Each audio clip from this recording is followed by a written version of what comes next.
मैं ऐसे ही आपको एक और गद्यांश आपके बीच लेकर आया हूँ। देखो क्या कह रहा है, इसमें भी जैसे मैंने पहले बोला कि प्रश्न पढ़ना और फिर जाके आंसर तक अप्रोच करना, एक और बात कर सकते हो, डायरेक्ट आंसर तक अप्रोच करना। धान का बिचड़ा लगाया जाता है, क्या मेरा सवाल है, धान का बिचड़ा लगाया जाता है। तो आप ऑप्शन में ढूंढो, धान की फसल उगाने के लिए जून जुलाई के महीने में सबसे पहले धान का बिचड़ा लगाते हैं। देखो यहाँ पर शब्द आ गया बिचड़ा लगाना, और उससे पहले देखो ये जून जुलाई आ रहा है, तो अब ऑप्शन देखोगे तो देखो ऑप्शन में जून जुलाई है भी। तो धान की फसल उगाने के लिए जून जुलाई के महीने हम फसल क्या करते हैं, धान का बिचड़ा लगाते हैं, और 20-30 दिनों के अंदर बिचड़ा मोरी के रूप में तैयार हो जाता है।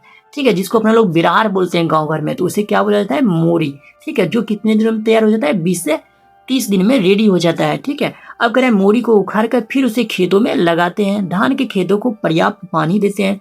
फसल को पकने तक खेतों में पर्याप्त पानी रहना आवश्यक होती है। यह फसल नवंबर से 100 दिनों में तैयार हो जाता है। नवंबर से 100 दिन, ऐसे यहाँ फसल जो है नवंबर से 100 दिनों की जगह क्या लिखना था, 90 से 100 दिनों में। ठीक है, अब क्या करें, कितने दिनों में बिचड़ा मोरी बन जाता है। तो आप यहाँ पर जब गौर करोगे तो यहाँ पर बता रहा था कि 20 से 30 दिनों में बिचड़ा जो है मोरी के रूप में तैयार हो जाता है। तो आंसर, राइट आंसर क्या हो जाएगा, 20 से 30, गौ नंबर।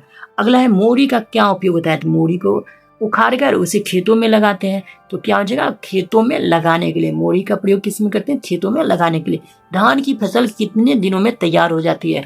अब यहाँ पर जब देखोगे तो लिखा हुआ रहेगा 90 से 100, यहाँ पर क्या लिखना था, 90 से 100 दिन। तो यहाँ पर मेरा राइट आंसर क्या हो जाएगा, गौ नंबर। तो धान की फसल कितने दिनों में तैयार होती है, 90 दिन। ऐसे भी आप ध्यान रखना, कोई भी फसल जो है 3 महीने में रेडी हो जाती है। तो एक महीना होता है 30 दिन, तो 30 को आपने 3 से गुना करोगे तो क्या पूरेगा, 90।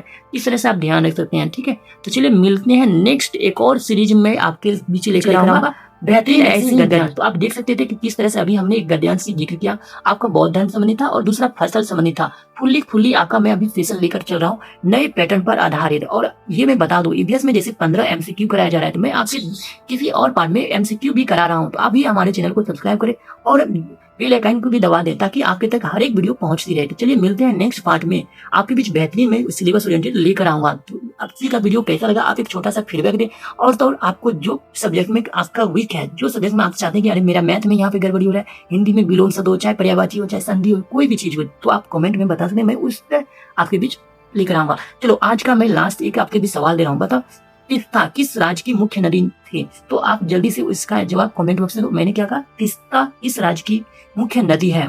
ठीक है, जल्दी से लिखो। और दूसरा था सिक्किम की राजधानी कहाँ है, तो गंगटोक। जल्दी से इसका भी आंसर लिखो ताकि मैं आप सभी का आंसर देख सकूं कि कौन लोग क्या जवाब देते हो।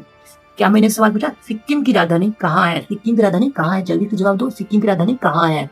चलो मिलते हैं नेक्स्ट वीडियो में।